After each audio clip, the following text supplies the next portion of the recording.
Alors, je vais vous parler d'une troisième technique qui me tient tout particulièrement à cœur, qui s'appelle le Barry Clip. C'est une technique innovante qui consiste en fait à une équivalent de sleeve gastrique, mais qui est réversible. Je m'explique. Au lieu de couper, d'agrafer l'estomac, donc avec une agrafeuse, on va clipper l'estomac avec comme une barrette, comme un clan qui est vertical et qui va permettre de conserver la partie que normalement on enlève dans les sleeves, tout simplement parce que ce clip, il est complètement étanche sur à peu près, il mesure 14 cm, il est étanche sur une douzaine de centimètres, et les 2 derniers centimètres, en bas de l'estomac, il laisse passer les sécrétions qui viennent de la partie exclue d'estomac, celle qu'on aurait enlevée lors d'une sleeve. Donc l'avantage, vous l'avez bien compris, on n'enlève pas d'estomac, donc pas de risque de fistule, zéro. Donc c'est réversible. On peut l'enlever également par célioscopie. Pour la technique, j'ai besoin de 4 ou 5 petits trocars. La chirurgie, la mise en place du clip, c'est par célioscopie aussi. Ça se fait en à peu près 45 minutes, 1 heure.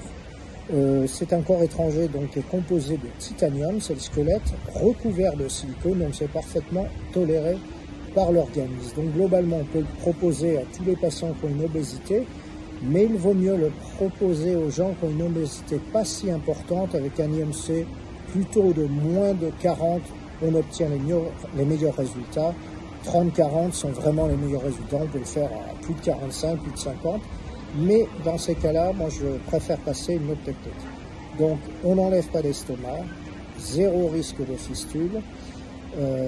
L'autre avantage de cette technique, outre le fait que ça soit réversible, c'est que contrairement à la sleeve, on ne voit quasiment pas de reflux acide avec le Barry Clip. Par contre, quelques patients vous décriront une certaine gêne, ils sentent leur clip, surtout lorsqu'ils font des mouvements importants, s'ils se plient en antéflexion, par exemple quand vous êtes allongé, vous êtes couché, vous décidez de vous lever rapidement, vous mettre assis et debout rapidement en une poignée de seconde ou dixième de seconde, là vous pouvez sentir le clip qui vient un petit peu vous gêner, c'est pas très confortable.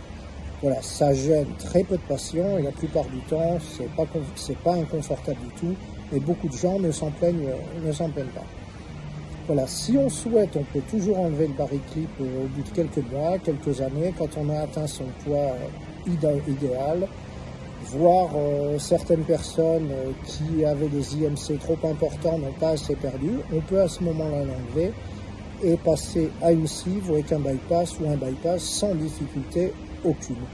Quelques adhérences, beaucoup moins qu'avec un anneau, mais ça se fait simplement. Avant, le bilan est le même que pour les autres chirurgies. On explore l'estomac, on va vous faire tout un bilan, regarder si vous n'avez pas de carence en vitamines, etc.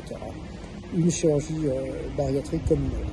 Alors c'est pas encore admis en France, simplement un CHU que j'ai formé, Lille en l'occurrence, a opère quelques patients dans le cadre d'un essai d'une étude, d'un essai avec inclusion de patients. Autrement, on ne l'a pas lancé en France. Je l'ai lancé dans une dizaine de pays maintenant et on le pratique maintenant régulièrement dans plus d'une quinzaine de pays au monde. Je ne doute pas que très bientôt ça va arriver dans plein de pays et dans beaucoup de centres. On attend juste le dernier résultat d'une étude et surtout aux États-Unis, le lancement qui en général est la porte ouverte avant un lancement quasi mondial. Voilà, donc c'est une technique qui pour moi a de l'avenir, qui marche très bien, qui impose par contre de respecter, excusez-moi, et ce encore plus, certains standards, à savoir changer de pratique d'alimentation après l'opération, les sucreries, les aliments gras, tout ça comme tout le reste, il faut limiter. Par contre, ça vous aide, vous mangerez beaucoup moins, vous serez très vite rassasié. Et en faisant du sport, vous perdrez beaucoup et vous en serez très satisfait.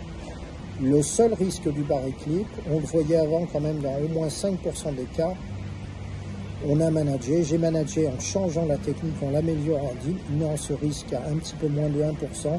C'était un glissement du clip qui était positionné vertical et qui avait tendance à se mettre oblique, ce qui, j'allais dire, il se transformait en quelque sorte en un anneau, l'anneau étant horizontal. Et à ce moment-là, il était beaucoup moins efficace et il fallait l'enlever. Donc ça, aujourd'hui, avec le changement technique, on n'en voit quasiment plus. Voilà, donc c'est une technique restrictive qui marche très bien, mais qui, encore plus que les autres, demande de changer, d'adapter son mode de vie et demande d'arrêter de prendre des sucreries et de manger du gras et nous pousse à faire un petit peu plus de sport pour avoir un super résultat.